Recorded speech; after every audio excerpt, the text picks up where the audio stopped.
नमस्ते छात्रों, सुप्रभात। आज हम कविता 9वीं चुनिंदा शेर इसके बारे में जानकारी लेने वाले हैं। तो हमने पिछली तासिका के माध्यम से इस गज़ल को देखा है, गज़ल का वाचन किया है। आज हमें इसका आशय, इसका अर्थ समझ लेना है। तो चलो देखते हैं। गज़लों से खुशबू बिखराना हमको आता है, चट्टानों पर फूल खिलाना हमको आता है।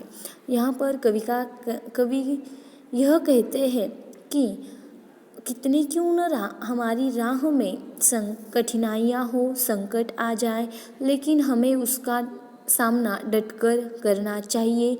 उस मुसीबत का सामना करके हमें जीत हासिल करनी है, यहाँ जीत की ओर जाना है, जीत को हासिल करना है, जीत को पाना है। इसीलिए उन्होंने यहाँ पर कहा है कि चट्टानों पर भी हम फूल खिला सकते हैं।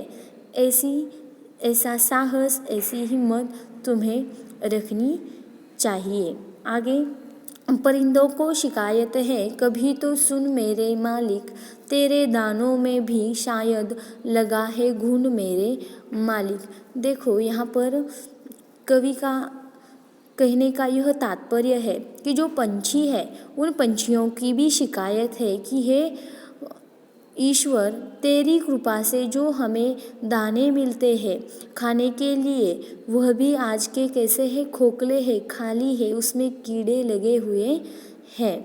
आगे, हम जिंदगी के चंद सवालों में खो गए, सारे जवाब उनके उजालों में खो गए। देखो, यहाँ पर इस शेर के माध्यम से उन्होंने यह कहने का प्रयास किया है कि जिंदगी में इतने सारे सवाल है कि एक का उत्तर ढूंढते ढूंढते दूसरा, दूसरे का ढूंढते तीसरा, एक होने के बाद दूसरा, दूसरे के बाद तीसरा आ रहा है, और इसके उत्तर ढूंढते ढूंढते हम खुद ही उलझाते उलझाते हम खुद सुलझ गए हैं।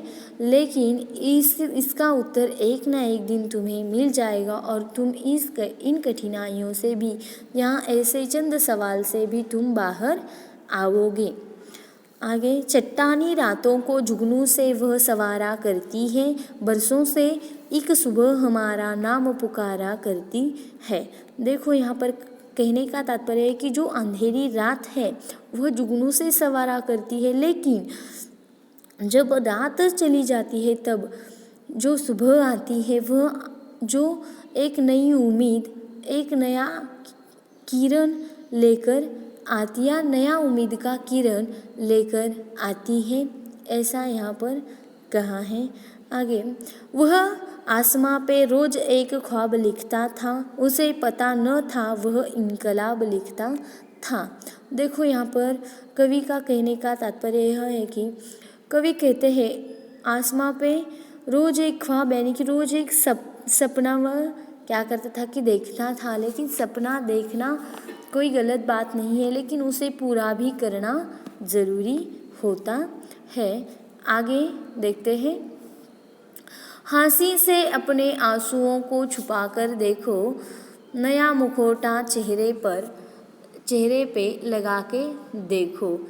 देखो, यहाँ पर कहा है कि यहाँ पर इस तरह से कवि का कहने का तात्पर्य यह है कि तुम अगर दुखी हो, लेकिन उस दुख को या उस दुख को छिपा कर क्या करो कि हंसने का प्रयास करो।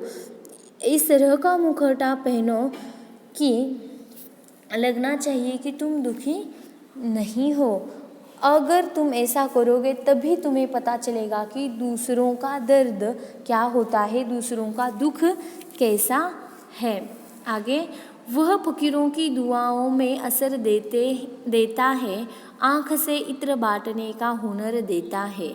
देखो, यहाँ पर यह कहने का तात्पर्य है, कैलाश जी कहते हैं कि वह फकीरों की जो दुआएं हैं वह कभी खाली नहीं जाती, और उनके आँखों से जो भाव निकलता है वह दुआ का भाव, या जो दया का भाव है, या जन कल्याण का जो भाव है। इसीलिए उन फकीरों की दुआ जो है वह कभी खाली नहीं हो सकती है। आगे देखते हैं। इसमें लाशें भी मिला करती है, तुम जरा देखभाल तो लेते। इसको माँ कह के पूजने वालों, इस नदी को खंगाल तो लेते। देखो यहाँ पर का यह कहने का मतलब है कि तुम नदी को माँ कहते हो, उसकी पूजा करते हो। उसी नदी में आज क्या मिल रही है कि देखने के लिए लाशें पड़ी हुई है और उसमें कूड़ा है, कचरा है और उसका पानी तुमने ही गंदा किया है। उस नदी की पवित्रता को बनाए रखना यह भी तुम्हारा ही फर्ज बनता है और तुम इसे अच्छे से निभाने का प्रयास किया करो। ऐसा यहाँ पर कहते हैं। आगे के शेर में क्या कहा है देखते हैं। जब भी पानी किसी के सर से गुजर जाएगा, तब वह सीने में नई आग ही लगाएगा। देखो यहाँ पर कहने का यह तात्पर्य है, कोई जो अन्याय होता है उसकी भी एक सीमा होती है, उसकी भी एक हद होती है। अगर वह सीमा के बाहर चला गया तो एक सीने में क्रांति की ज्वाला क्रांति की ज्वाला लग जाती है और वहाँ पर एक नई क्रांति शुरू होती है या वहाँ से एक नई क्रांति शुरू होती है। आँखों में बहुत बाढ़ है शेष सब कुशल, जीवन नहीं आषाढ़ है फिर शेष सब कुशल। देखो यहाँ पर कहने का तात्पर्य यह है कि आँखें इतनी भरी हुई है जैसे आषाढ़, लेकिन फिर भी सब कैसा है कि शेष कुशल है, सब ठीक ठाक है। आगे, सड़क ने जब मेरे पैरों की उंगलियां देखी, कड़कती धूप में सीने पे बिजलियां देखी। देखो जो मेरे पाँव में छाले पड़े हैं या जो दर्द है वह मेरे सीने पर कैसा है कि कड़कती धूप में बिजलियाँ, यानी कि वह जो दर्द है वह बिजली की तरह है, ऐसा यहाँ पर कहा है। आगे, सास हमारी हमें पराए धन सी लगती है, साहूकार के घर गिरवी कंगन सी लगती है।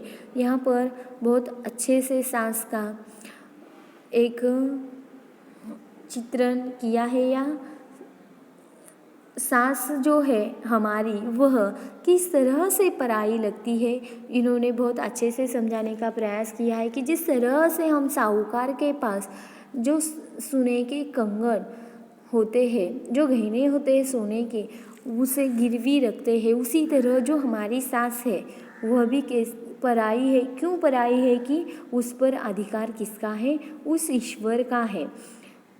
तो सास का मालिक भी कोई और है, और जो हमारी सांस रूपी पतंग की डोर है वह उसी के हाथ में है, वह कभी भी उसे काट सकता है। इसीलिए सास पराए धन सी और गिरवी कंगन सी लगती है, ऐसा कहा है। आगे, किसी का सर खुला है तो किसी के पाँव बाहर है, ज़रा ढंग से तू अपनी चादरों को बुन मेरे मालिक। देखो यहाँ पर बहुत अच्छी सी गज़ल है। यहाँ पर इस गज़ल के माध्यम से यह कहने का प्रयास किया है कि ऐसे भी लोग हैं, ऐसे भी सामान्य लोग हैं कि किसी को वस्त्र नहीं है, किसी को अन्न नहीं है, किसी को जूते नहीं है। ऐसी जो उनकी आवश्यकताएं हैं, उन आवश्यकताओं को पूरा कर मेरे मालिक, उन पर भी ज़रा तू ध्यान देना, ऐसा यहाँ पर कहा है।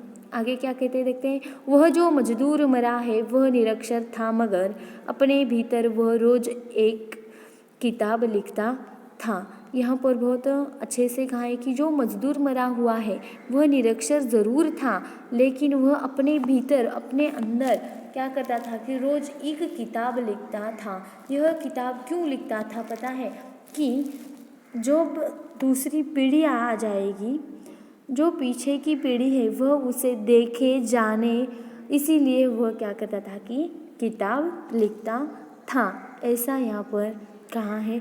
और इस चुनिंदा शेर कविता के माध्यम से कवि ने बहुत अच्छे से हर एक गज़ल के माध्यम से सामान्य लोगों का दुख दर्शाने का प्रयास या उसे बाहर लाने का प्रयास किया है।